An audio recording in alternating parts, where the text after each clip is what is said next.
In the heart of St. Petersburg stands a statue commemorating one of the most fascinating and powerful rulers ever.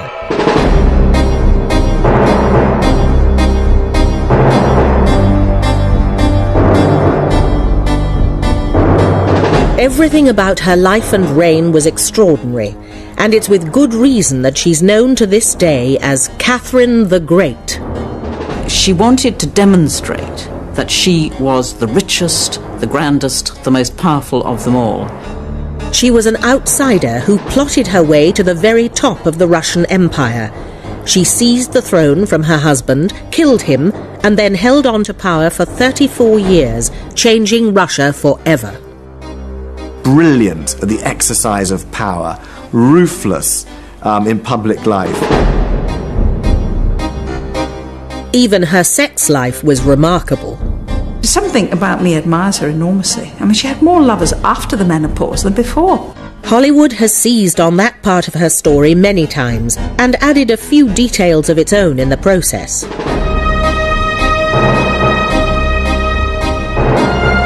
There's even a shocking story about the way she died, which has fascinated and horrified people for centuries. It's a gruesome and lewd story, and certainly the first thing that most people will tell you about Catherine the Great. I think someone probably told me, in the 5th form, and my eyes were agog, sort of going, really? But her story is better than any fiction, packed as it is with all the best ingredients: power, intrigue, and passion.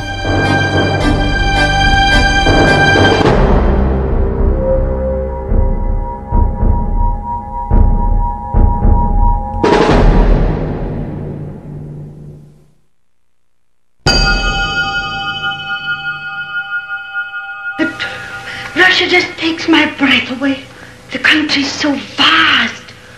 The corridors and the palace houses. The accent may be a bit dubious, but you get the point. The girl who was to become Russia's most famous empress was actually German.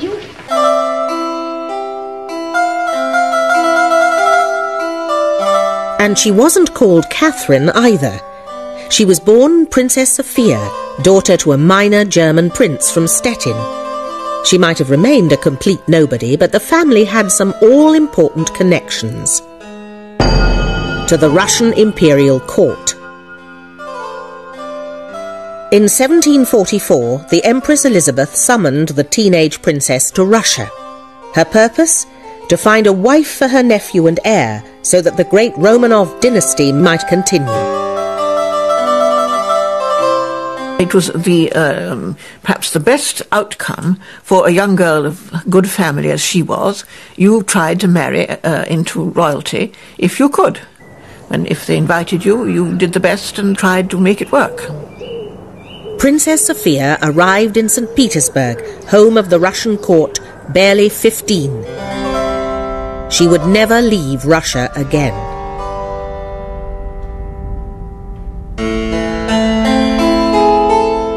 She was very comely, she was very small, she had auburn tresses, and everyone said that she was in fact rather beautiful when she arrived.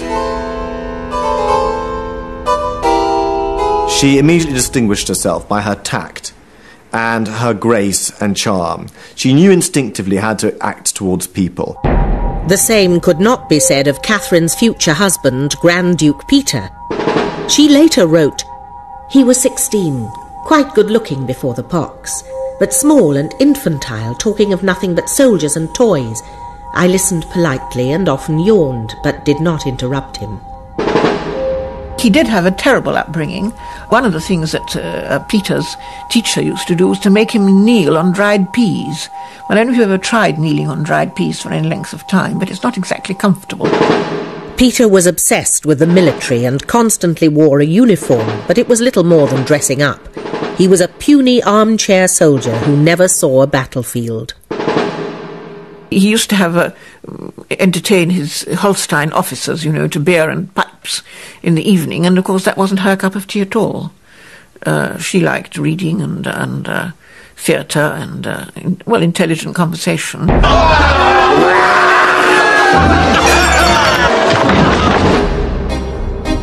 He hated Russian traditions and Russian culture. He made no effort to learn Russian. He made no effort to make himself popular at court. She was careful to learn Russian to win the sympathy of the domestic staff that she had to deal with in the palace. Peter too had grown up in Germany, but he clung to his roots and his Lutheran religion. Catherine embraced Russia completely by converting to Orthodoxy and taking a new Russian name, Ekaterina.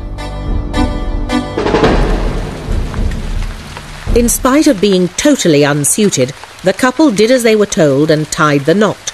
They set up home in Peter's country palace. Their wedding night set the tone for the emotional wilderness that Catherine's marriage turned out to be.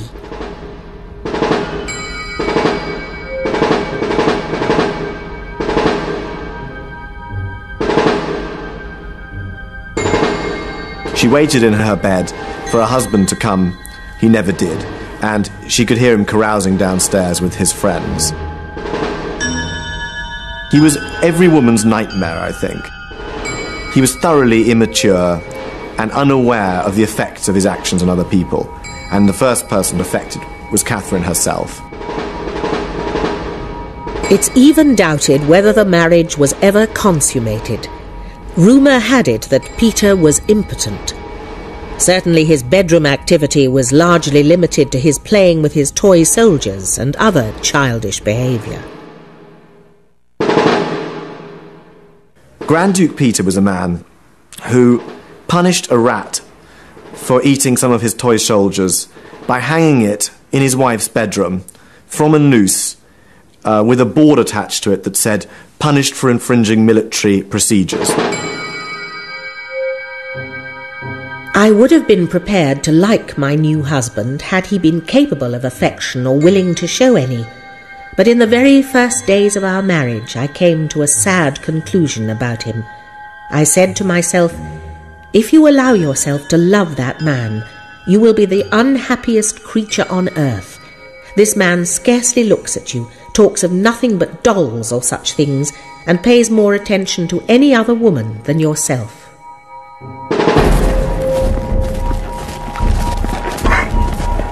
Catherine escaped from the loveless marriage through one of her passions, riding. I rode like mad all day. No one stopped me, and I could break my neck if I wished. No one interfered with me or cared. It seems that the Grand Duke may suffer from a certain physical disability.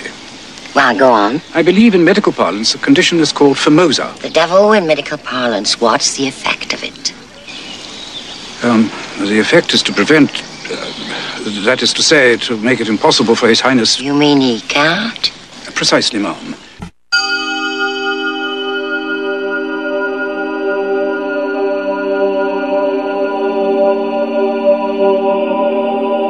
Catherine's first lover was taken in the interest of the state. If Peter could not father an heir, then someone else would have to. Saltykov. The Empress has chosen well. And that's how an obscure nobleman called Sergei Saltykov came to be the first of Catherine the Great's lovers, and probably the father of the Romanov dynasty. Praise God, it's a boy. No! It's my child! Her duty done, Catherine's son was immediately taken away from her to be brought up by the Empress.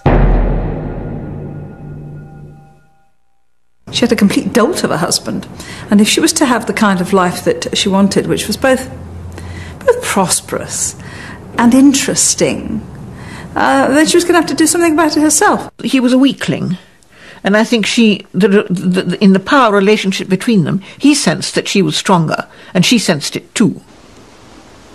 No.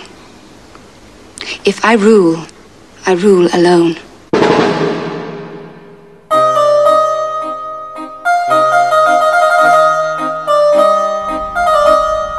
Never did two minds resemble each other less than ours.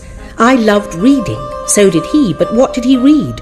Stories of highwaymen or novels that were not to my taste. While Peter was reading trashy novels, Catherine devoured books on philosophy, history, political writings, all the books that might prepare a ruler for power, in fact.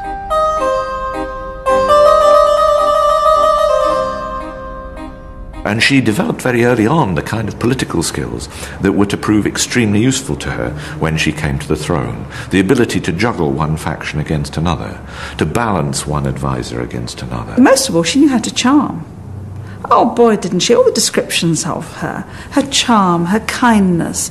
She would give her hand to somebody. She would raise them. She would embrace them, kiss them on both cheeks. Mwah, mwah. Oh, my.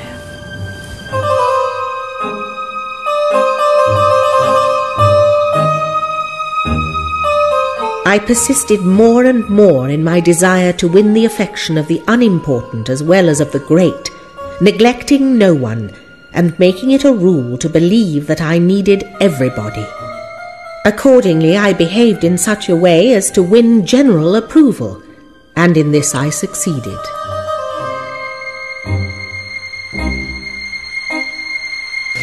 I came to tell you that the Empress is dead.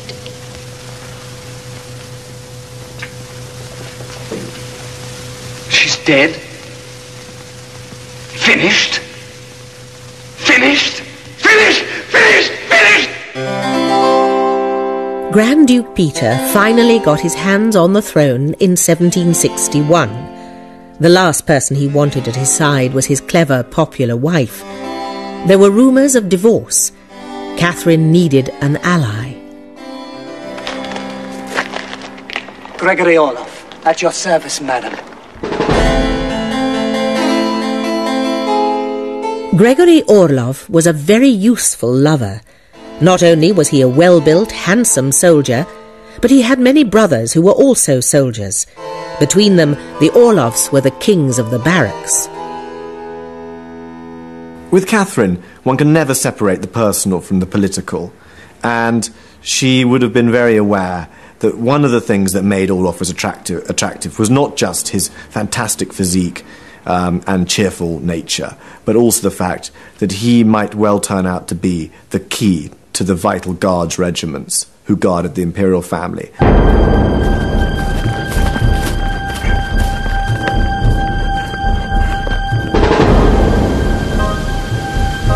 Orloff and his guards soon proved their worth. June 1762. Peter ordered Catherine to go to Peterhof, a royal palace on the coast. He was to follow in a day or so. The rumour spread that he was planning to have his wife arrested and locked away in a convent. It was time for Catherine to act.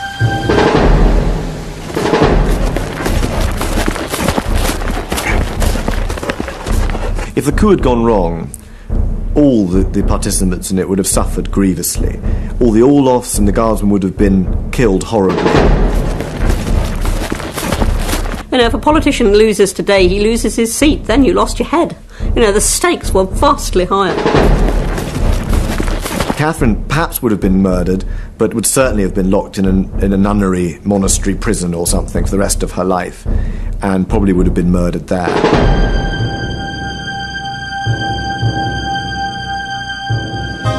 The Orloff brothers organised the coup.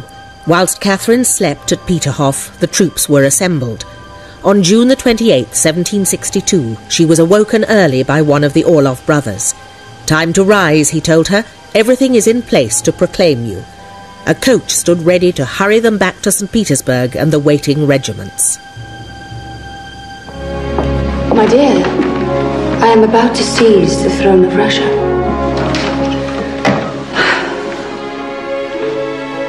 What on earth shall I wear? And she understood that performance was terribly important.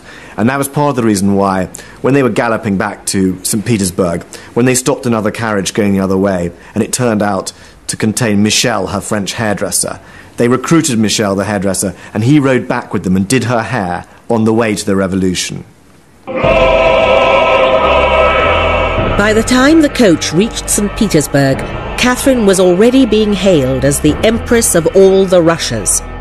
Thanks to the Orloffs and their influence over the guards, it was a bloodless coup. Crowds cheered madly and soldiers dutifully swore allegiance to their new sovereign. But she still had to get rid of Peter. What she in fact chose to wear for the occasion was a fetching green uniform, just right for leading the troops to topple your husband.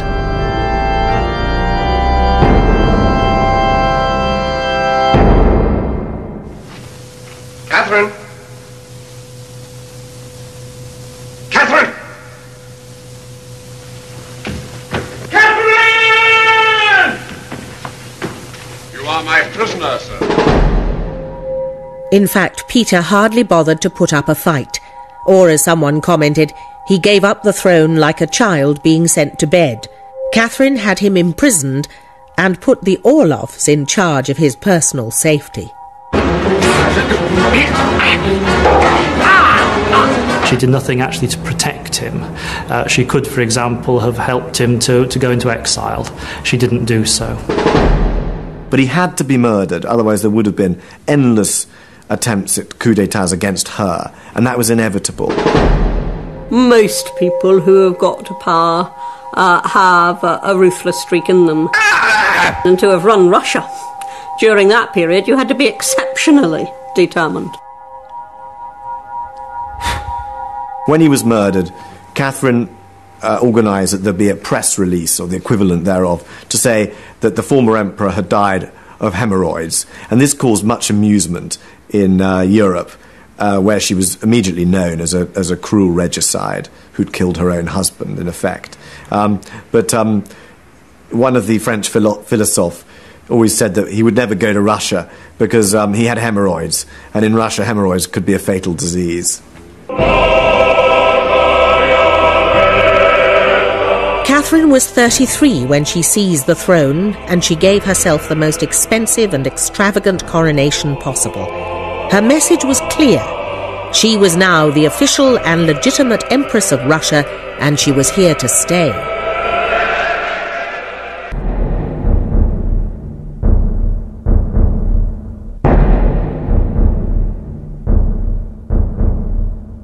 I wanted to drag Russia out of her medieval stupor into the modern world.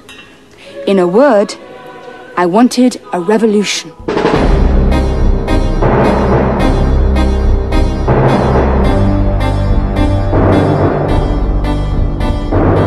Catherine immediately set about writing a landmark blueprint on how to rule Russia. What is the true end of monarchy? Not to deprive people of their natural liberty, but to correct their actions in order to attain the supreme good. There's an immense sense of self-belief. There's a belief that she can change Russia. It's a belief that's common to many rulers in the late 18th century. They can change society, change people's attitudes. The way that she actually chooses to operate is much gentler, much more careful, much more humane in many ways than most of her predecessors, and indeed, for that matter, successors. Chapter 10. Criminal Courts. The torture of the rack is a cruelty established and made use of by many nations. The innocent ought not to be tortured, and in the eye of the law, every person is innocent whose crime is not yet proved.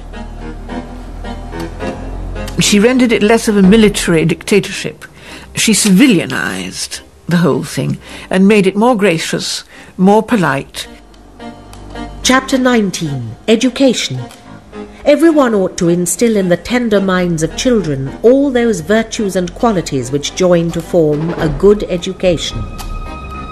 She set up a system of free schooling that was open to all, boys and girls, a hugely progressive step for the times. In all the regulations for her schools, no corporal punishment, black and white. Well, not in England, not in Germany, not in France.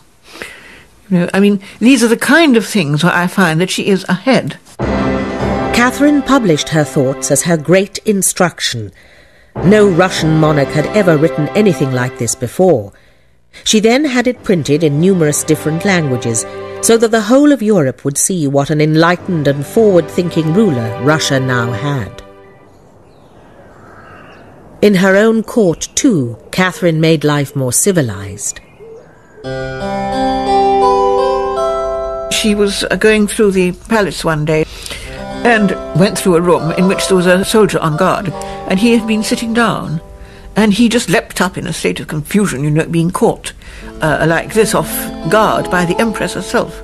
And she sort of said, don't worry, and said, what are you doing? And he said, oh, well, I'm reading, Your Majesty. Oh, said she, and she proceeded to discuss what he was reading. And within 2 days she had organised a palace library for the palace servants. Her ladies-in-waiting remembered that once they called for their food and they said, bring me out my soup. And when the soup arrived, they noticed on the hand that brought it a huge diamond solitaire glistening next to the soup plate. And they looked up and it was the Empress herself. So in private life, she was very modest with the people round and very kind.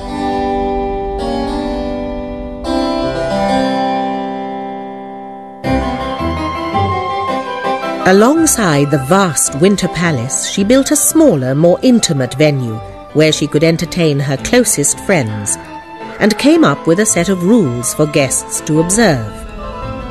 Rule 1. All ranks shall be left outside the doors. Similarly, hats and particularly swords. Rule 2. Orders of precedence and haughtiness, and anything of such like which might result from them, shall be left at the doors. She even banished servants from dinner parties so that everyone could gossip and chat without fear of being overheard. Instead, dining tables were raised into the room from below by a system of pulleys. Everyone could speak freely. And in return for truthfulness to her, all her advisers were encouraged to speak the truth, speak up and be precise. She offered loyalty to her advisers and to her ministers. I name you Vice-Chancellor. Your Majesty overwhelms me. Russia was stable. It lasted. If you woke up today, it was the same as it was yesterday. Can a man love a woman like me? Politics can be an extremely lonely profession, and nearer you get to the top, the more lonely it becomes, because you will only ever have one or two people in whom you repose total confidence. Can a man love a woman like me?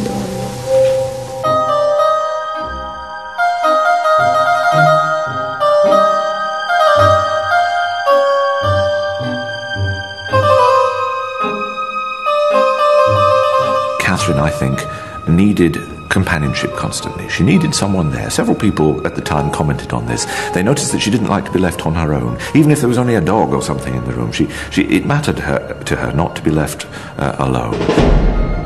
For the first 10 years of her reign, Gregory Orlov remained Catherine's lover. But as the years went on, cracks began to appear in their relationship. He was certainly no intellectual match for the Empress, and when she discovered that he'd been unfaithful, Catherine showed him the door, then cast her eye around. She needed a man, and I think that's, in a way, but she didn't need him only just, so to speak, for sex. She needed him for company, for affection, for shared interests, for shared artistic interests, and, in some cases, shared political interests. Enter Potemkin, soldier extraordinaire, the man who was to become the centre. The hell's free. Come on, baby, you belong to me. Sweet kiss makes my engine start.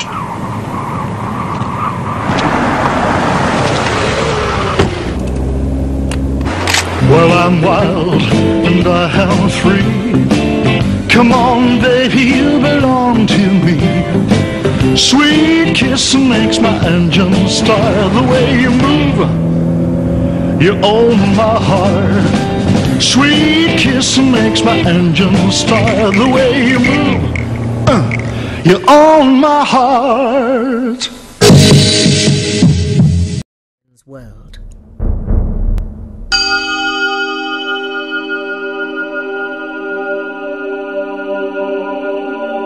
In reality, Catherine would have been standing on tiptoes to kiss Potemkin, as he was a giant of a man. He was extraordinary in every way. apart from being immensely tall and broad, highly energetic, he defied all convention. Catherine would quite often be talking to a foreign ambassador when the door would open without any warning at all, and this giant, wearing nothing but pantaloons from Turkey and a fur-lined dressing gown and a red bandana, would wander through the throne room chewing on a radish and go out the other door, completely ignoring the Empress of all the Russias. Oh, Monsieur Potemkin, what a trick you have played to unbalance a mind previously thought to be one of the finest in Europe. It is time, high time, for me to become reasonable. What a shame, what a sin, Catherine II to be the victim of this crazy passion. She was addicted to him at that time. Sometimes the Empress of all the Russias would creep down to Potemkin's apartments to wait outside, hoping that he would send away his boon companions with whom he was playing bridge. And she would wait there in the chilly draught. And this woman, remember, was the most powerful woman in the world. The doors will be open. I'm going to bed. Darling, I will do whatever you command. Shall I come to you, or will you come to me? Like emails between couples today, Catherine and Potemkin use letters to share their thoughts and moods. These letters really live, but not only did they show enormous sexual and personal passion, they were also highly political, and very few letters would pass without some reference to politics. Other times they spoke in sort of childish love language. One letter I remember of hers reads, "Me love General, General loves me?" ? Potemkin was far more to Catherine than a lover. He was her right-hand man, her empire builder. She made him head of the army, and together they brought about the vast expansion of the Russian Empire that marked Catherine's reign. In the 18th century, the rulers' success was measured by the size of their army, the size of their empire, and their population. Catherine was very aware of this. She was quite shamelessly an imperialist.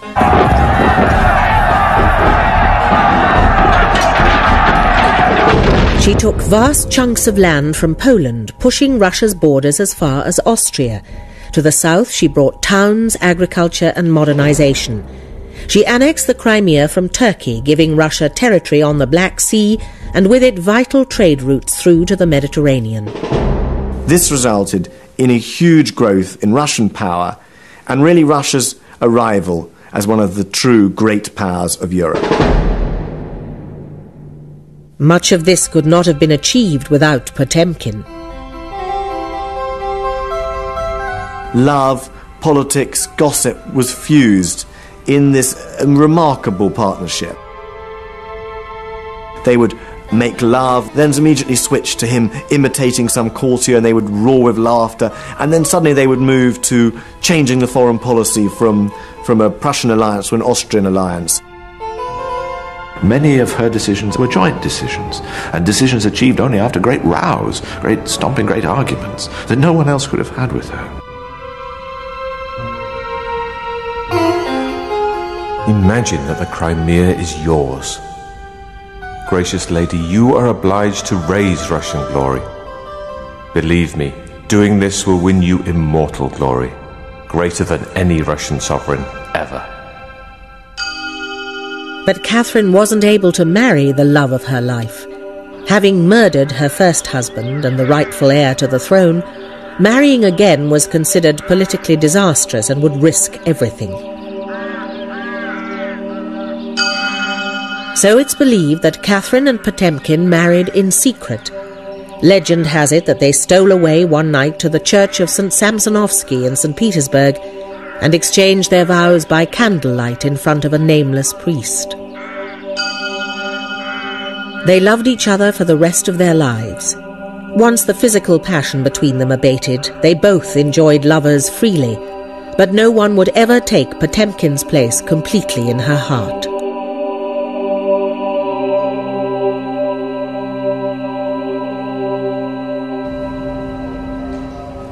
A Chinese mirror arrived at Catherine's court one day.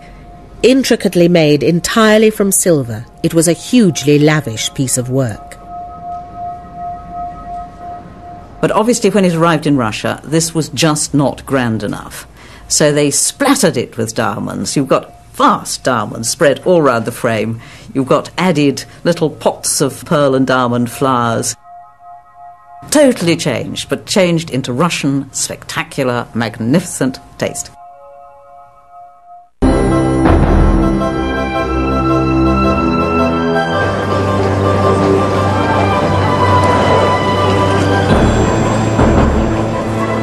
Even by the standards of Tsarist Russia, Catherine was extravagant. She was determined to spend the country into the big league of Europe. Budgets were irrelevant. Her legacy to Russia today is one of the world's largest and most impressive art collections.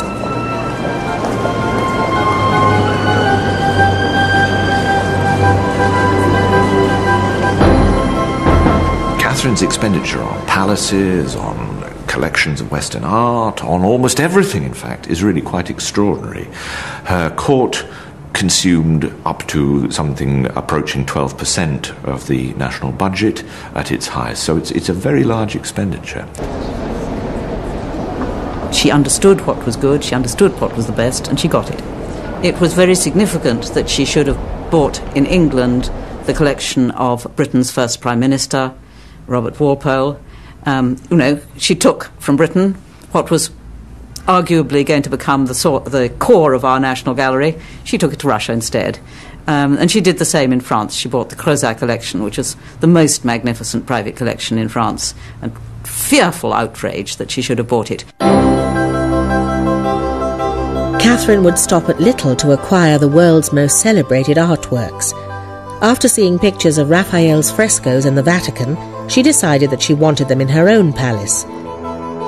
So she dispatched an artist to Italy to copy them and employed an architect to recreate the gallery just as it was in Rome.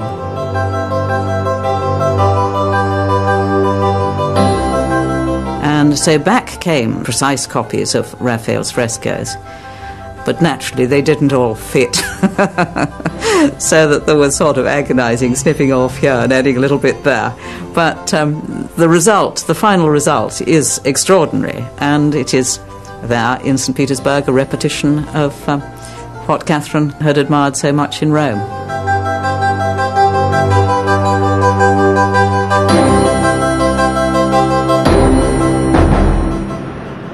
Besides the paintings and the Raphael Loggia, my museum in the Hermitage contains 38,000 books.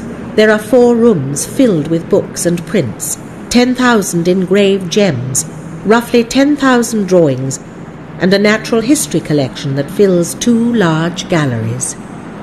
Catherine's collecting was obsessive, and to house it all she had to keep building and building.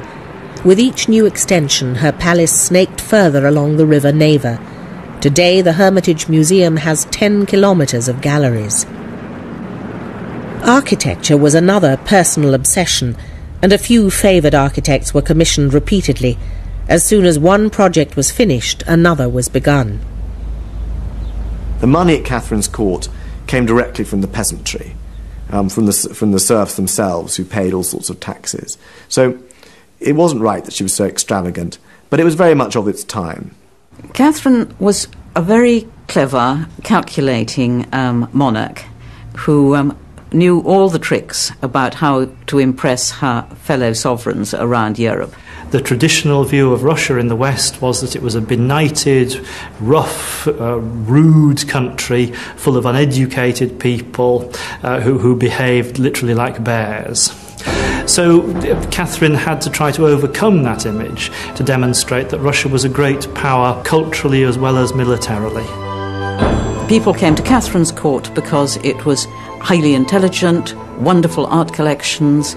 It demonstrated that her empire was actually more important than the British Empire, to the French that she was more magnificent than all their Louis, so that she knew just what she was doing in how she bought and on what scale.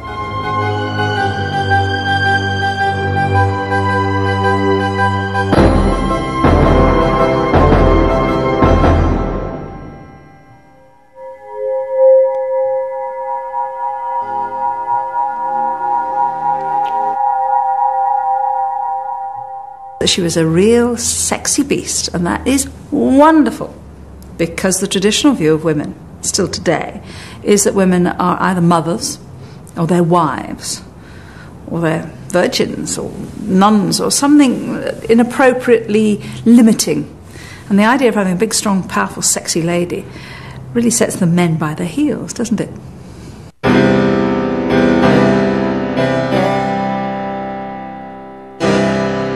In her open marriage with Potemkin, Catherine took up with a series of lovers, 7 in all. As she grew older, they got younger. Often guardsmen, they were usually good-looking, but never her intellectual equal.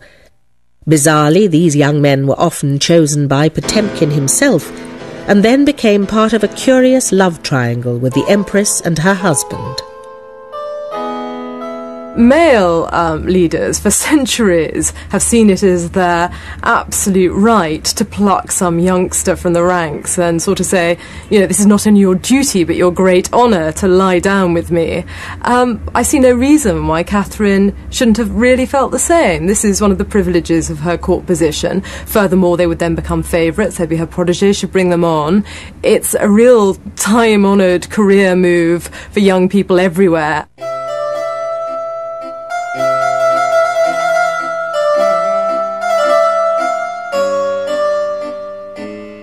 The young men at court knew that she was looking for a companion, and one memoir says that when she went into church, all the young men would straighten themselves up and desperately tried to catch her eye as she walked down towards the altar, knowing as they did that she was very bored by church services, incidentally. Catherine's affairs were conducted openly, and each new lover became an accepted part of life at court. They would accompany the Empress at public occasions, and many evenings would join her for cards. Then, at around 11 o'clock, retire with her to the bedchamber. I think most women today would envy her a little bit. They certainly envy her energy and her appetite. What I find amazing is she was doing all this after a full day's work. I know she didn't have to do the washing up, but nonetheless she was a busy lady. And to keep these chaps happy right through the night, or have them keep her happy, must have been quite a feat. Being the lover of one of the richest women in the world was an immensely profitable profession, and Catherine was extremely generous. The favourites were blessed with vast amounts of money and gifts. She built Potemkin the magnificent Taurida Palace in St. Petersburg. Potemkin, after about 2 years as her lover, was probably one of the richest men in Europe. Richer, they said, than some crowned heads themselves. Orlov had the Marble Palace, the most expensive building in the city. And another lover had his own residence beside hers in the country. Being a lover of Catherine the Great at that court was, in fact, despite being very profitable in terms of the fact that they became immensely rich, it was also incredibly boring for a young man. After all, they were companions to a breathless, corpulent lady in her late 50s, early 60s.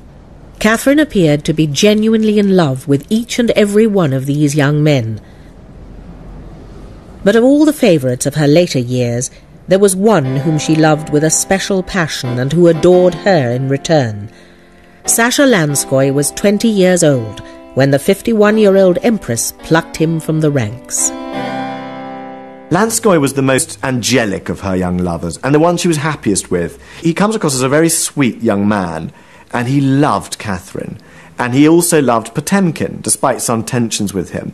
And so all was happy, and I think that the three of them would have lived together in their bizarre ménage à trois for all time. And he dies after 4 years. And she is heartbroken. She weeps and she wails and she writes to her great friend in Paris, Baron Grimm, you know, and you get all this straight from her.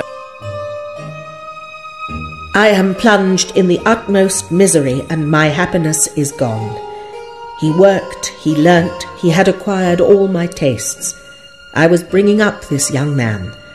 I hoped that he would be the support of my old age. In a word, I weep, and must tell you that General Lanskoy is dead.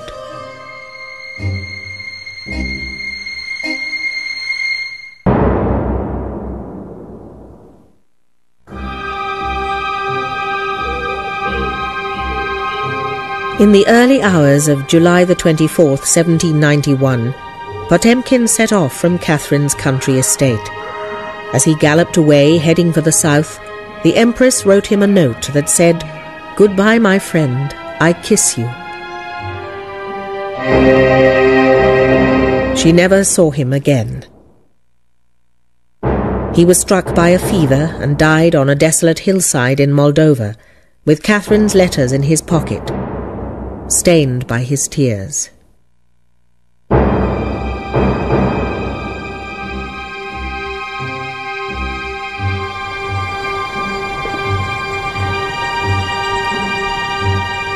Catherine arguably never recovered from Potemkin's death. She collapsed on hearing the news and locked herself away. She felt there was no replacement for him, and she would often go and live in his house or walk in his gardens and say, "There's something missing here." Her reign was now past its glory days.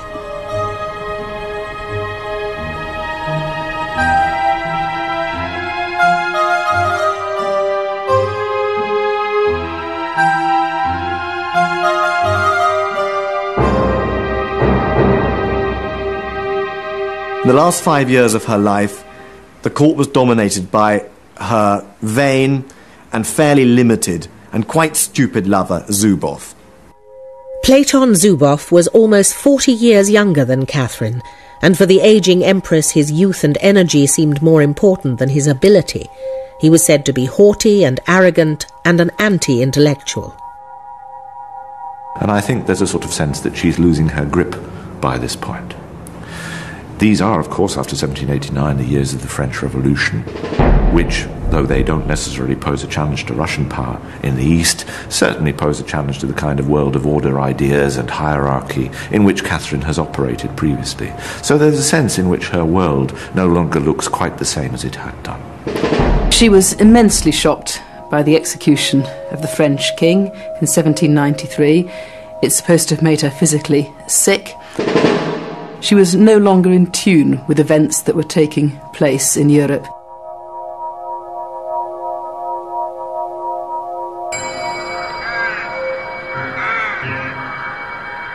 Catherine died on November the 5th, 1796, from a stroke. She collapsed in the water closet of her private apartments, and when they found her, it took 6 men to move her body into the bedroom. She was aged 67 and had ruled Russia for 34 years, one of the longest reigns of any Tsar.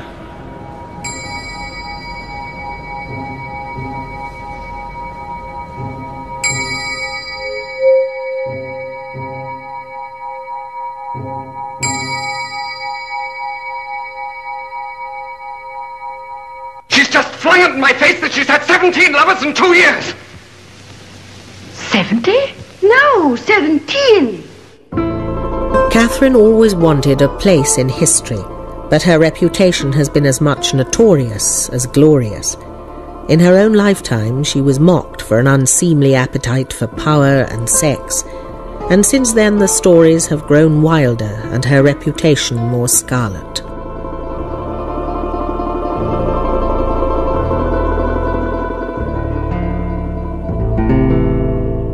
She has documented lovers. It's very easy for enemies to throw in another couple of hundred. And with that suggestion that, you know, her honour isn't really intact, you can then suggest that, in fact, she's devious, she's manipulative, because if she does this with men, what on earth will she do with her political power? That must also be corrupt. The most outrageous story about Catherine that circulates to this day gives an extraordinary version of her death, involving a horse.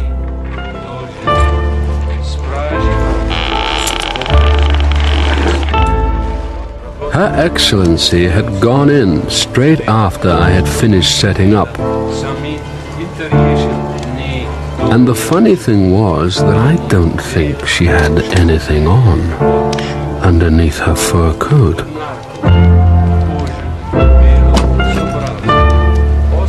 Well, I was just about to go for a slash when there was this almighty crash from the stable. I ran over and threw open the top half of the door, only to see the supreme ruler of all Russia spread-eagled, stark naked, and squashed to a pulp underneath a fully grown half-ton stallion. It probably arose amongst troops. It's a soldier's story, almost certainly. Some are inclined to ascribe it to Finns or to Poles, in other words, not to Russians. But it is a gruesome story. It's so extraordinary that it sticks in people's minds. It's probably the first thing that most people will tell you about Catherine the Great that they know. It's a question I'm often asked, is it true? No, it isn't.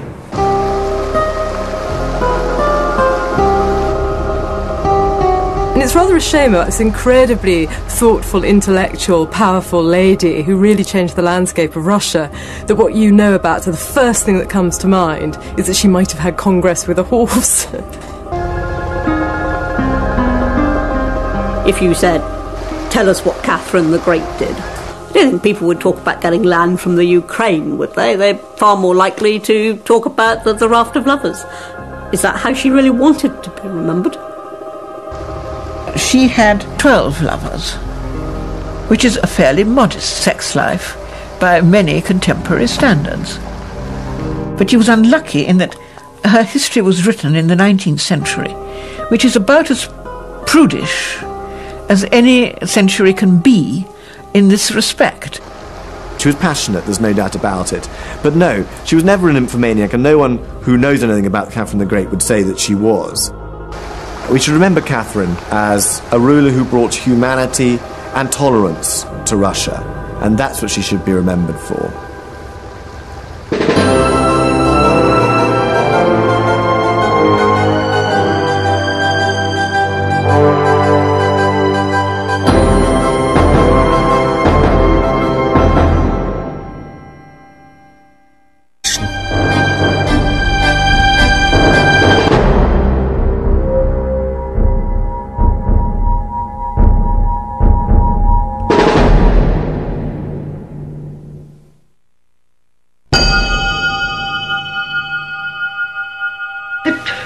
Russia just takes my breath away.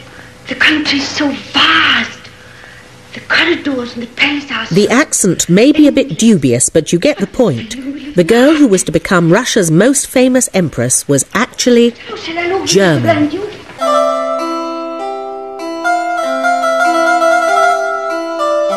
And she wasn't called Catherine either. She was born Princess Sophia, daughter to a minor German prince from Stettin. She might have remained a complete nobody, but the family had some all-important connections to the Russian imperial court forever. Brilliant at the exercise of power, ruthless in public life. Even her sex life was remarkable. Something about me admires her enormously. I mean, she had more lovers after the menopause than before. Hollywood has seized on that part of her story many times and added a few details of its own in the process.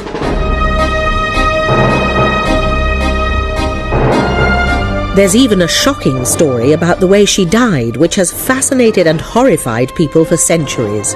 It's a gruesome and nude story, and certainly the first thing that most people will tell you about Catherine the Great. I think someone probably told me, in the fifth form, and my eyes were agog, sort of going, really?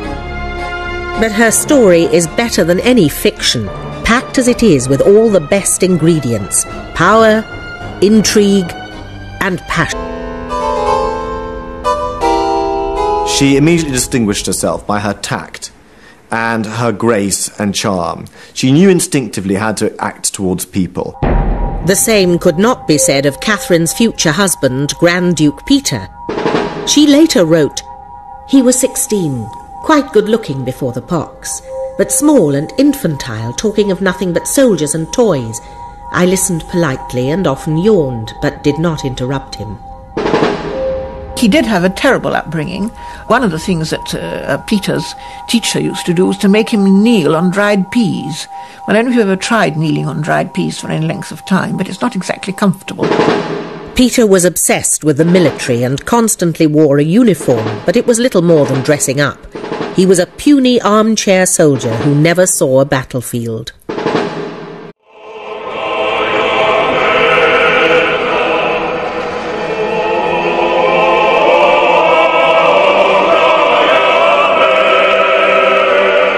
In the heart of St. Petersburg stands a statue commemorating one of the most fascinating and powerful rulers ever.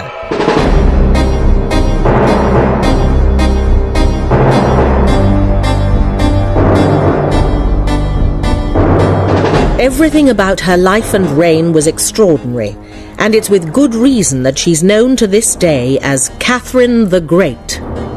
She wanted to demonstrate that she was the richest, the grandest, the most powerful of them all. She was an outsider who plotted her way to the very top of the Russian Empire. She seized the throne from her husband, killed him, and then held on to power for 34 years, changing Russia. In 1744, the Empress Elizabeth summoned the teenage princess to Russia. Her purpose? To find a wife for her nephew and heir, so that the great Romanov dynasty might continue. It was the perhaps the best outcome for a young girl of good family as she was. You tried to marry into royalty if you could. And if they invited you, you did the best and tried to make it work. Princess Sophia arrived in St. Petersburg, home of the Russian court, barely 15. She would never leave Russia again.